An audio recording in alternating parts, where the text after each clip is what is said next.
That'd be good. Okay, good morning. We are going to go over the property management basic course is what we call it, but it's really just discusses how we do property management internally here at Total Realty, what we do versus, you know, in the office side versus what the agents do out there meeting and greeting with customers and things like that. I have pulled up the property management policies manual. There's a few of them printed and floating around, but it's on our website under the agent page, so you can pull it up at any time. And we're just going to kind of go through that and go through some other things. So first of all, the requirement for managing properties, how can you manage, or who can participate in managing with Total Realty? Basically, once you go through the class, then you have the ability to manage. We put you on the list. We have an approved property managers list, and you have the right to then manage. Some of you I know are already managing properties and here for a refresher, but which is great. But once you finish that class, then you know how things work in and out, and then can go manage. We also have classes coming up this year on our management agreement, because that does change from time to time, and it did have some changes in it a few months back. And then Chapter 83 is another course that we'll go over some of the highlights of the laws to make sure that we know kind of what's what when dealing with it. So basically, your real estate license covers rentals, so we allow you to do the property management side of it. Again, just understanding what the office does and what your responsibility is then with the customer as well. I call it eyeball to eyeball, which means that with anything that you do, our goal is to keep you eyeball to eyeball with your customers. So you would be in front of a buyer, in front of a seller, you know, showing property, writing a contract, you know, things like that. And it's the same way with property management. So you're eyeball to eyeball in all the communications with the owners and the tenants. So these wonderful ladies take on the back end of processing the paperwork and, you know, the money and getting it to the owners, and yeah, all the tough stuff. Yeah, they do a great job. Yes, they do. Yeah. Best team you've ever had. Yeah, so we've told them that. Don't go anywhere. Yeah, they really are. So we just want to make sure that you understand that you're the communicator to the owners, you're the communicator to the tenants, and that's really one of the biggest reasons for doing property management, is to keep that relationship. The way that we've structured it is so that you keep that relationship with the customer, so that they're not bounced around from agent to agent or person to person going, who do I talk to about this or what, or now that I'm ready to list the house, who do I call? That's the whole idea, is we want them to stay in constant contact with you as their representative. So you're communicating with the owner when there's a problem. You're showing the property to potential tenants. You're sitting down with them and going over their lease, questions they have, you know, all of that stuff. And we'll go through the move-in and move-out process and whatnot. But Sandra, can you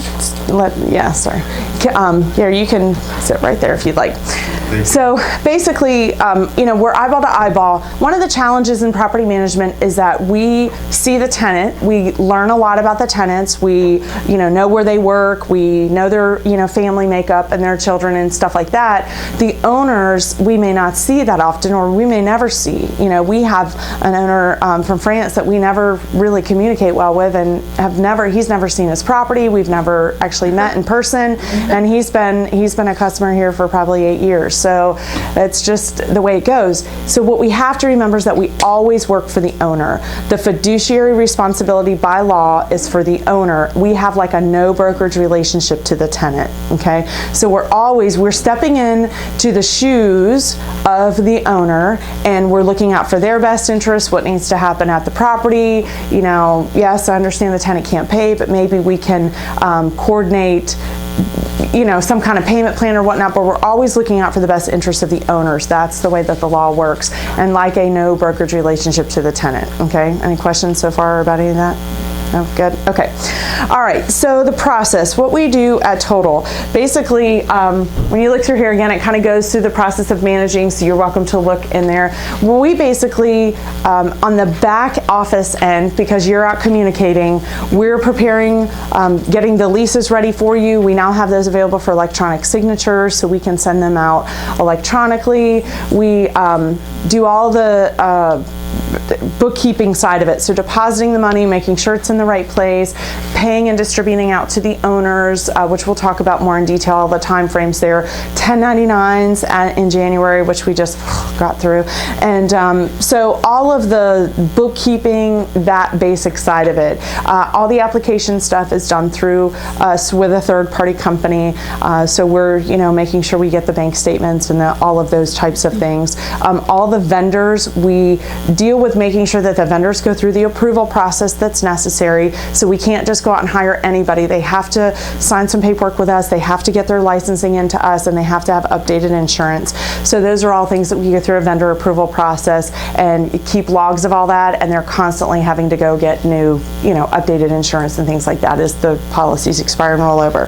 So that's a lot of what we do here. So the process of what you guys do as agents is, again, you're eyeball to eyeball. So you're out meeting and greeting the customer, signing all the paperwork with the customer, with the owner when they're ready to rent their property, placing it up on the market just like you would any other listing. So when you think about a sales listing, you're dealing with the owner, you're dealing with all the paperwork, you're getting the photos, you're doing all of that, and then bringing it into the office. And then from there, we can upload it into the MLS. We can upload it into our system called AppFolio, which is what spreads it out through a bunch of different websites as well. That's how it gets on our rental list, our website, and that's when, at that point, they can go make application once it's available through that system. So we do all of that on the back end. Again, you're out on the front end communicating, meeting, greeting, showing the property.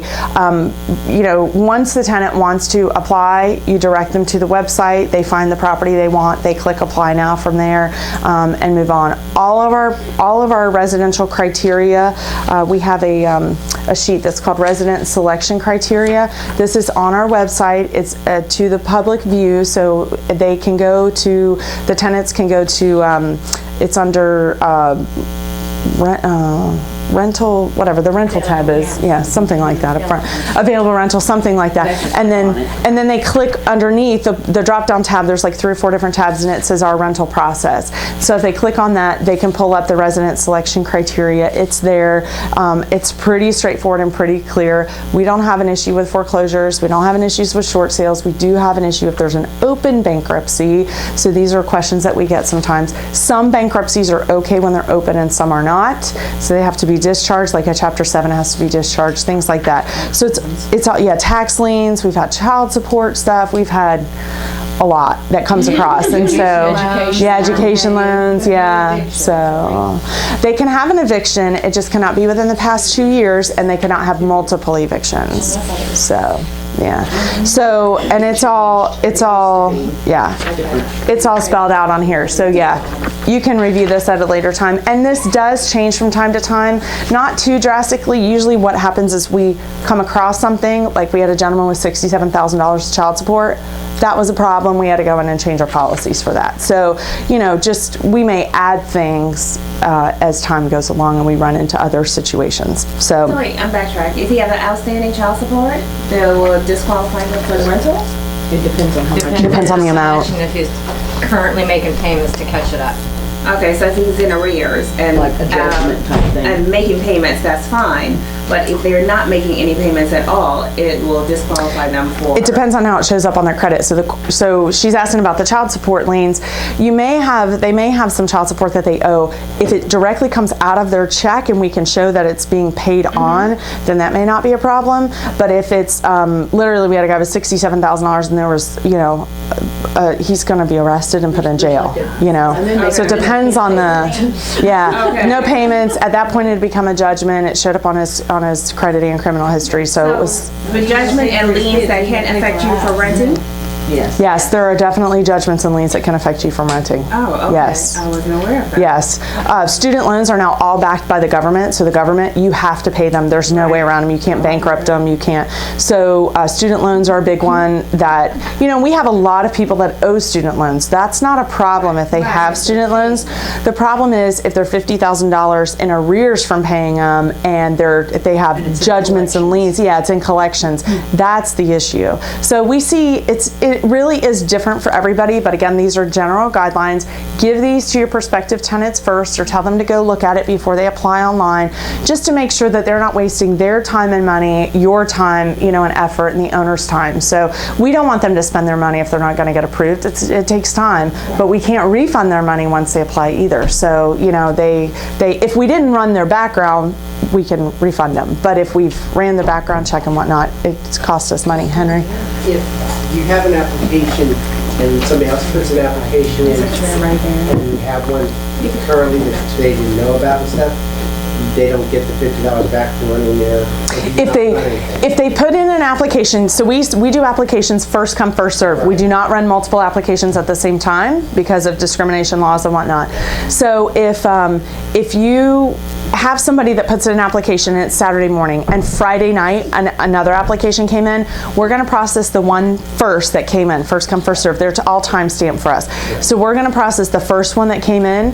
The second one, if your customer was the one that applied Saturday morning, then if the Friday night people get approved, we will refund back the full cost to the, we have the ability to do that. We can do that. It's just when they apply and then they come up as a sexual predator and then they're like, oh, well, since you can't approve me, can you refund my money? No. Once we've run the check, you know, the money's gone. So quick question. Sure. If we have 2 or 3 that apply, can we as property manager pick and choose which one that's gonna come in? nope, first come, first served because of discrimination laws.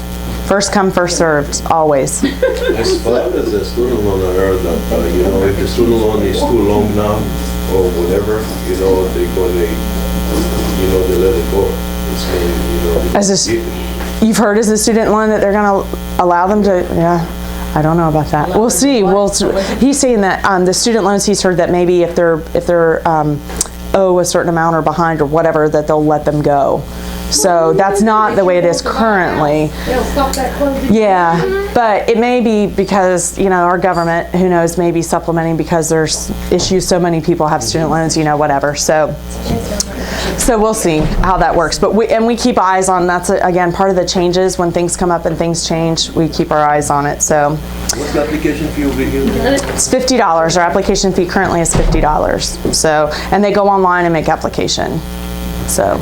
$50 for everybody For each adult that's going to live in the house. Anybody over the age of 18. Yep, once they're 18, they're a legal adult. So, okay, so new properties. Again, as you go through the policy manual, it'll kind of go through step by step what's happening. But the new properties, the forms that we need are all listed on a checklist. The checklist is uploaded. It's in Form Simplicity, so if you wanted to fill it in there, you can, but basically this is what it looks like. It's a rental management checklist, and it has all the information, and then at the bottom you would check off if it's if it's a placement, if it's a property management. That's important for us to know because a lot of things differ which path they're going down.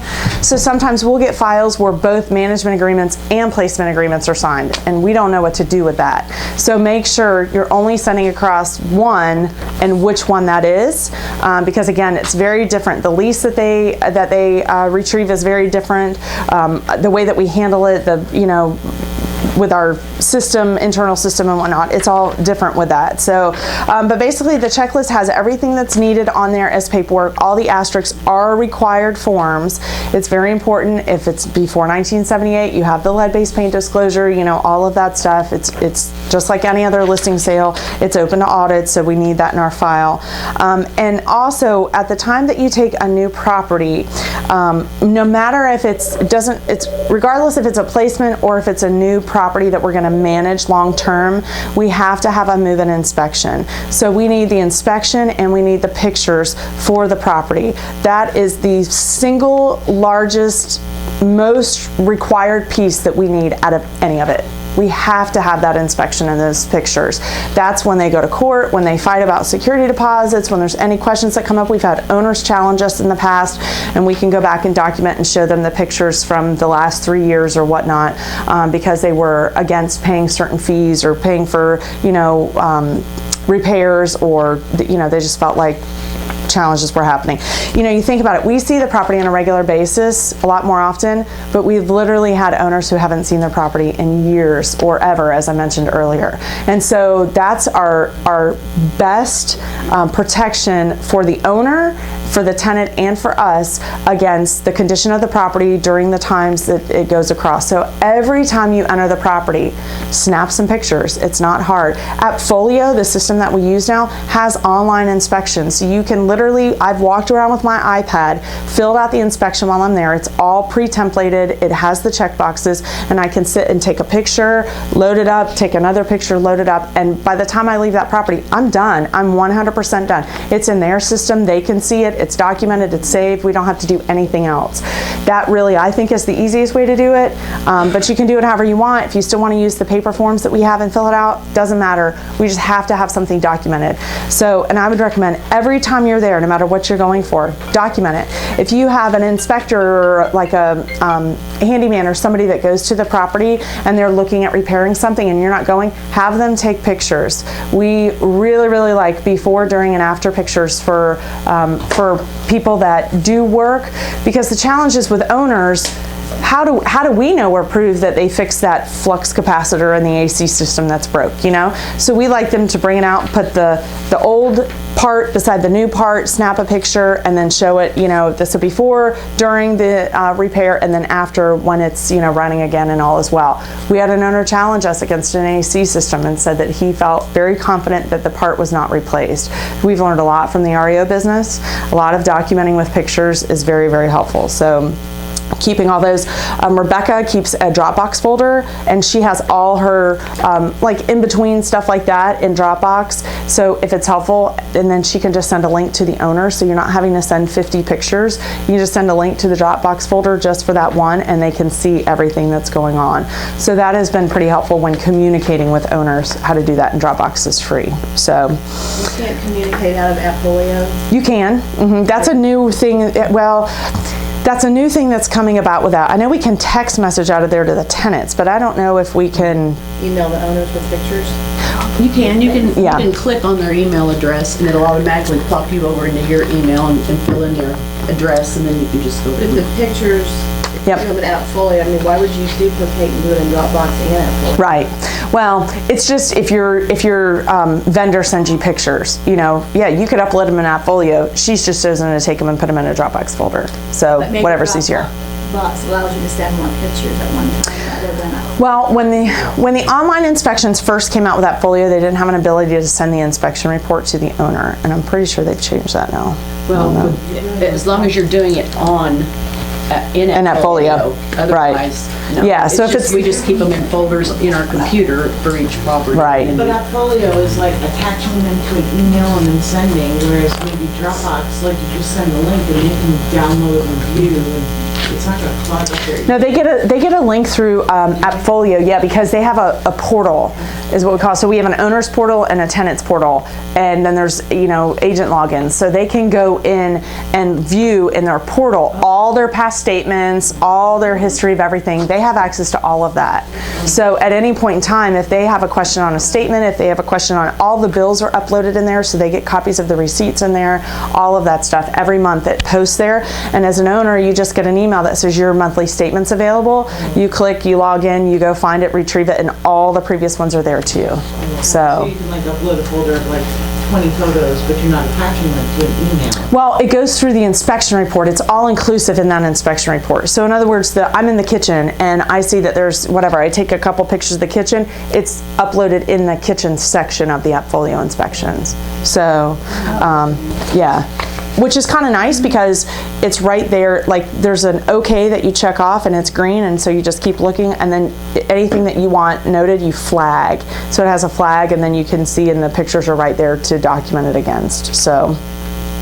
Okay, so when it comes to whether it's, again, a management or whether it is a placement, we have to have all the paperwork prior to advertising it. We can't wait for a W-9 form.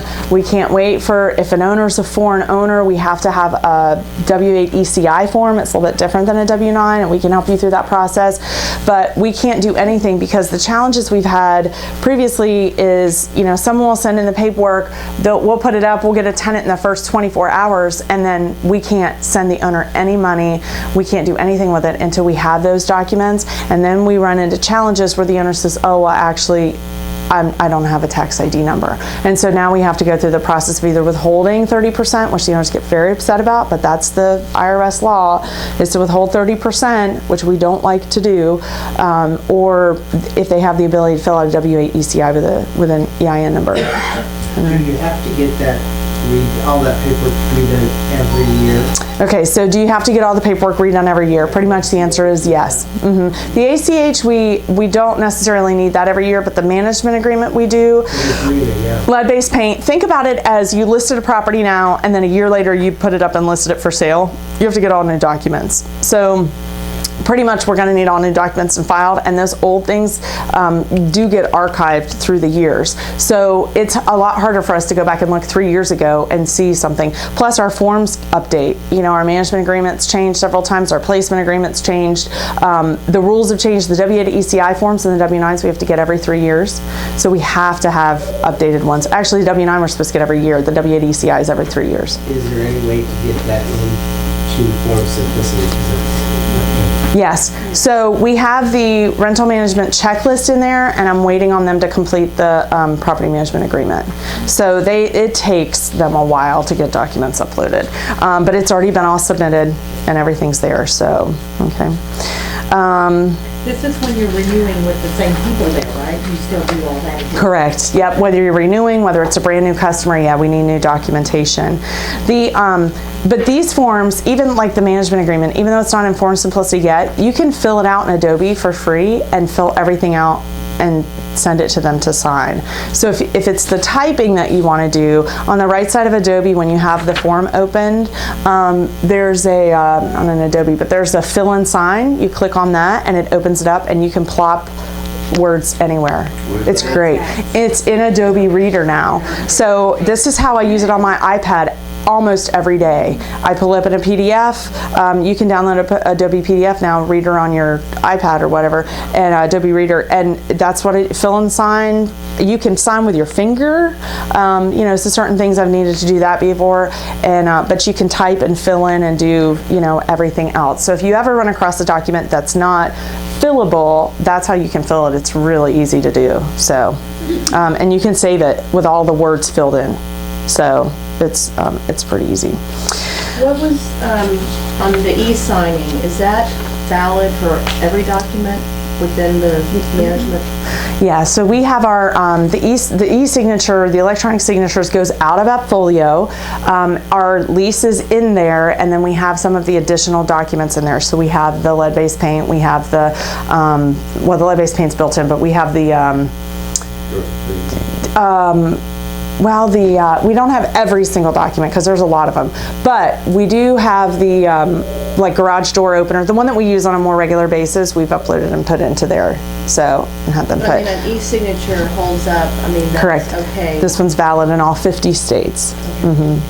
I have a question back with the portals for the owners and the tenants. Do they automatically get that like login information, or do we have to do that? If we would do that. The ladies would do that. Okay. If we have their email address, they will get that. Okay. They'll get an introductory email that says, which is again why, you know, we ask for all this information. It's for all these little pieces and parts. But yes, and so we have some instances where owners want to sign up for direct deposit, and that's great. We want our new management agreement, there's a fee if we give them a paper check, because it costs money and time. So so we want them under direct deposit. The challenge is with that is we won't get an email address, and then we have no way to send them their statements. So, you know, if we're direct depositing their stuff, we could still give them a paper check and email them their statements. We can do either way, vice versa. But obviously it's best when they can go into their portal, get everything that they've ever had, you know, happen, access it 24/7.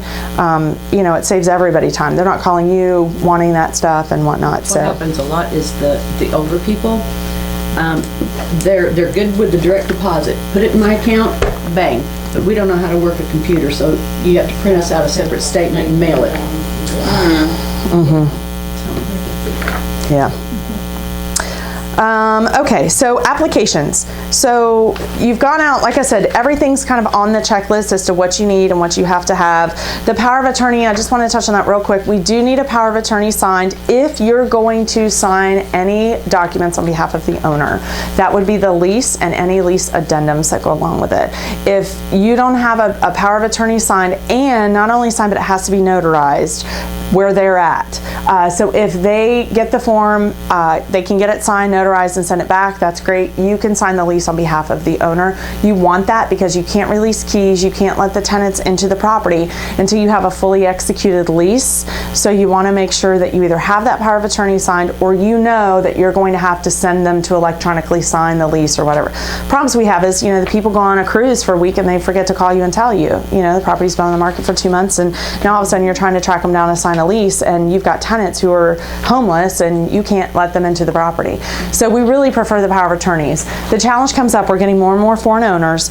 With foreign owners, I'll just let you know that notary publics are a United States thing. There are very few of them in other countries.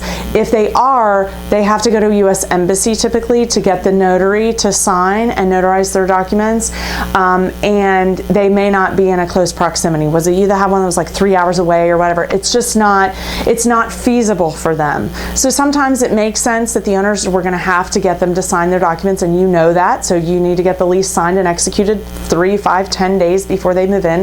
You can get the lease signed anytime prior to them moving in, once everybody's approved and committed.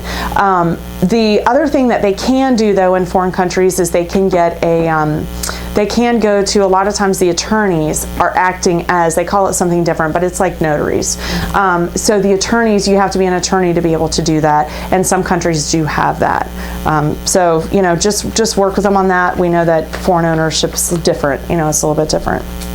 So, okay, moving into our applications. The requirements for our applications, like I said, we've got the resident selection criteria. We do offer it on a first come, first served basis. Everybody applies online and they pay their fees online now. So we don't handle any of that as far as, they input their information. If they don't have a computer, they're welcome to come to an office, sit down, we'll pull them up the link in the property and they can apply that way. We have no problems doing that. So if you do get a couple who says, we don't have a computer or we don't have access or whatever, that's not a problem. They can go to any computer anywhere and apply because it's a website. So, but everything gets applied and sent through that online portal now through our third-party screening company. So the third-party screening company pulls their credit history, their criminal history, and past evictions. So we're doing what we call resident screening. There's a lot of federal laws that come into place with this, with Fair Credit Reporting Act. We want to make sure that, if they're denied, we're sending them adverse action notice. If they're approved, but with stipulations. What happens is, if a tenant gets approved, they've met all of our criteria standards, they have enough income to support it, because we do require on here that they give us 3 months of bank statements and 3 months of pay stubs? What is it? Is it months? No, 3. Most recent. 3 most recent pay stubs. Thank you. So we do need that. The way that Fair Credit Reporting Act looks at us as property managers is we're extending credit to them. We're extending credit to them no different than Capital One credit cards. So if they're applying for a loan of $1,000 a month, a rental of $1,000 a month for a 12-month lease, we're giving them $12,000 of credit and allowing them to pay it monthly $1,000 at a time. It is no different than a credit card with a $12,000 limit, and they make those minimum payments or whatever monthly. So we fall under the same guidelines, the same criteria. We have to verify who they are. We have to verify their money. We have to see it coming in and coming out. We have literally had people before, if they don't want to give us their bank statements, we cannot approve them. We've had them where they wanted to give us bank statements and they blacked out everything. We can't approve them. We have to have that documentation. So, it's just like they're going and applying for a mortgage or anything else. This is to verify that they have the ability to pay the rent. And again, that's our duty, our minimum required responsibilities for our owners as working for them, that we're going to get somebody in there that's good and qualified. We have had owners turn and try to come back against us. Like with a placement, we had that situation where the tenant, after they were in there a couple months, lost their job, and then the owner felt like we hadn't qualified them good. And we even had employment verifications in writing from them. You remember them? Yeah. So, you know, you have to be, you have to be careful. Yeah, because again, you know, there are certain things that are out of our control. They're always going to be out of our control. Yeah, we need a crystal ball. That would be great. But, you know, we have to at least be able to prove if we do get a lawsuit against us or we do get any kind of documentation questioning in a legal manner, we have to be able to back that up and say, this is what we did. There's really nothing else we could have done. Otherwise, you know, we're liable for all the damages to them. So again, we're doing as thorough of a job because, you know, once you hand them the keys, it's so much harder and more expensive to get them back from them. So really the time, effort, and energy needs to be spent the most upfront qualifying them, making sure they can pay, making sure they have the ability, making sure they are who they say they are. We've had some identity theft problems in the past with people.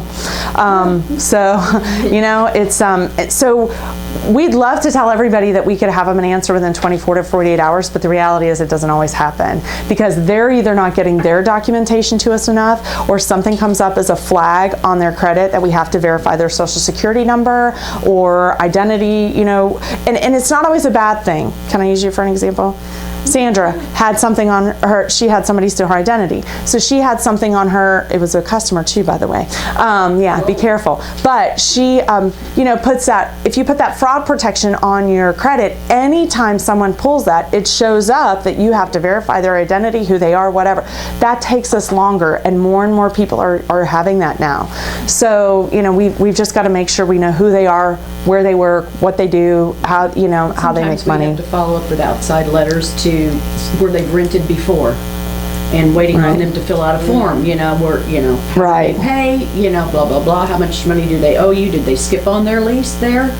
And we have to wait sometimes, you know. To get yeah, those so getting back. those follow-up letters from prior landlords or where they're currently at, and then also if they're self-employed, that takes longer too, because we have to verify, we have to have bank statements and proof and stuff there.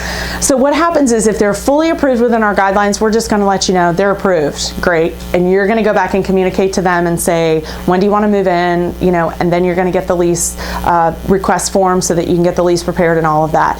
If they're not fully approved, but there's something just barely, you know, we had one not that long ago that the customer was $30 short or something like that a month in what they made.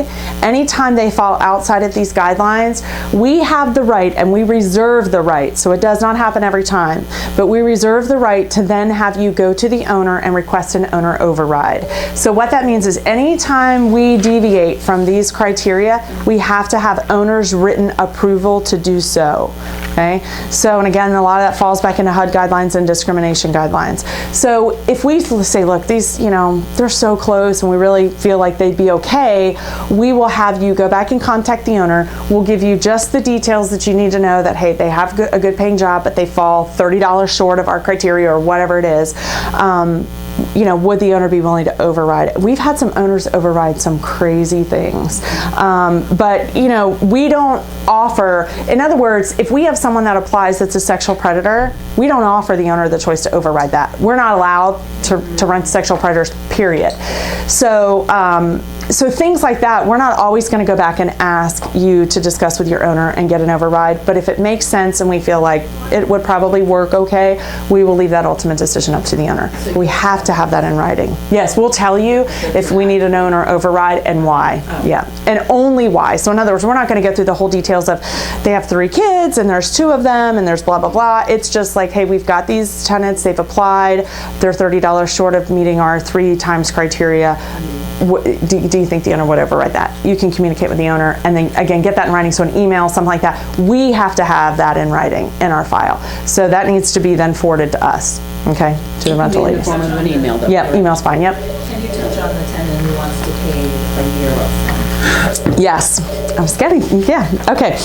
So anytime we do run into situations where we can request that the tenant pays rent in advance because maybe the tenant's moving here and they're not settled in with a job yet, they just got out of nursing school or something like that. So there's a high probability they'll get a job, but they have money in the bank. We've done this before with people who just gotten out of the Air Force or, you know, things like that. They don't have a job yet, but if they pay rent up front. We as a company have shied away from this now because of the IRS rules that went into place a couple years ago. But the way that it works, tenants can still offer to pay up front, owners can still agree to that, but anytime a tenant pays us for anything other than the immediate next rental period, which is any future rent besides the next month that's due. So right now it's February, the next month due would be March 1st. Anything that they pay beyond that, which would include last month's rent and which would include 6 months of rent up front, we can only give the owner that first month that's due next, which would be March 1st. Everything else has to go in the tenant security deposit account. That's required by state law. Okay, so we have to put that in the tenant security deposit account because it's still their money. If the house burned down March 15th, April through whatever they haven't used, they would get that money back. We have had houses condemned during hurricanes and Tropical Storm Faye. We had one on the river that went underwater. We had to give them their advanced rent back. So that's the protection. That's why it's in protection, that we cannot give it to the owner. Absolutely prohibited from giving it to the owner. Here's the challenge that came into effect 2 years ago. Any advanced rent, the IRS considers it, once it's paid to us, because we're considered the agent for the owner, so we're the same as the owner. Once it's paid to us, even though the owner hasn't seen a dime of that money, let's say in December, a tenant moves in and pays 12 months of advanced rent, all 12 months of that goes on their 1099, even though they haven't received a dime of it. The IRS requires advance rent to be paid the same as rent received. They consider it rent received. It is rent received, but not received to them, which a lot of owners don't understand that or have a challenge with. They will get 1099'd on that. But what can happen is, let's say 6 months into it, the house does burn down and we have to give them back 6 months of rent. That comes off of their 1099 the next year. So it gets deducted from the amount. We had quite a few this year that paid January rent. It could have been the 28th of December. But they're not getting the money till the 15th of January. And that went on their 1099. So we went into this big, we had a letter that we made up and let them know that if a tenant paid January rent, it didn't matter what time in 2004, it's going to be on your 1099. It won't repeat itself next year. Right. But right, you won't be double. And right. so I got very, very few calls. Good. Because we're like trying to. The year before was a nightmare. Yeah. Yeah. But yeah, so we have the IRS rules and code. Kathy's looked all that stuff up. We can send it to them. They can read it for themselves. The IRS actually gives an example just like that of, you've received rent here and it's for this much and this is what your 1099. So it's pretty specific. Not fun. Do you have to verify those funds also? Like, for example, it's not a military guy or something like that. So you've got somebody out there that's got money that they shouldn't have. Yeah. They're paying for a year of rent. Do you have to see where that money comes from? As far as verifying their funds, we don't have to verify their funds because we're not a bank. A bank is where if you make a deposit $10,000 or more, they have to verify the funds. However, we do, in cash, sure, this got to be cash. But what we are doing is verifying who they are. That's our, a big part of what we're doing as well, is verifying who they are, verifying, does it make sense? what their situation is, does it make sense? Where that money is. Right. Yeah. And then if we're going to request that, we're going to request that and get it in our bank account. But again, we're discussing these things with owners. Typically, we're not taking 12 months of rent in advance much anymore. It's smaller portions. So how do we cover ourselves for a placement? Because typically, I know the owner has to give us their account, holding it separate, but. So how do we hit, So with a placement, when you have an owner, we're transferring everything over to them by month 2. They get all the funds, they get everything. We give them a copy of Chapter 83 outline saying this is how you have to hold your money.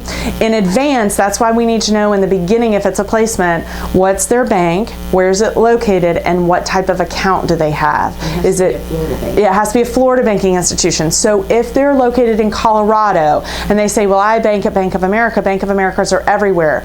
Do you know the routing number on your check? The routing number puts you at a specific banking location.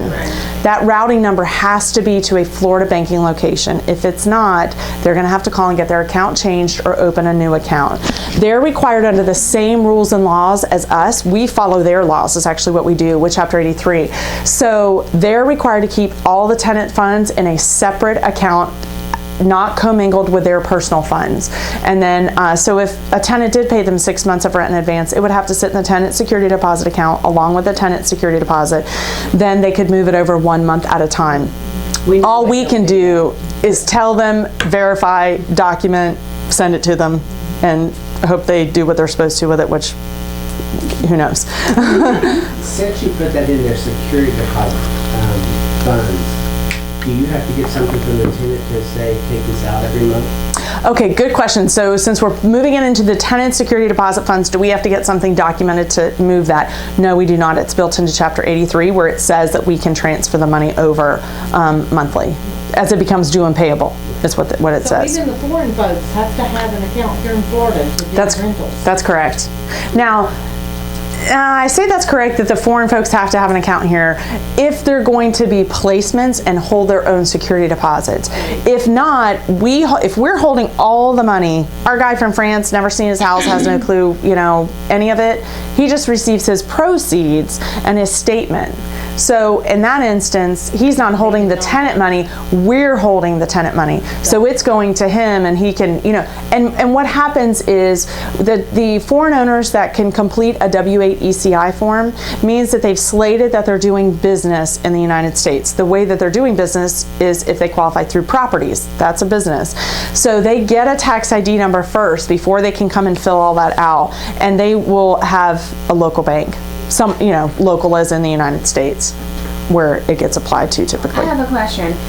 With tenants maintaining the property, if you know a tenant is not properly maintaining the property, are you able to access their security deposit to enforce certain things on the property? Okay, like yeah. cutting the shrubs and things like that? So something happens and the tenant damages the wall, punches a hole in it or whatever, and it's halfway through the lease.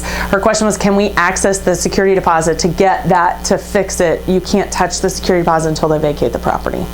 So we have to wait. We We can do have forms to send them, but Right. they're not doing what they're supposed to, and they can be evicted for it. Yeah, so you'd want to send them, post a 7-day notice and tell them fix the wall, you know, stuff like that. We do have a form, and you know, the owner's got to feel comfortable with this. We do have a form where they can apply the security deposit and move it over for something, but then you've got a tenant with no security deposit or less, and you don't want to do that. Jerry's like the only one that uses that form, and only like December, January, because they're all getting their income tax money back in March.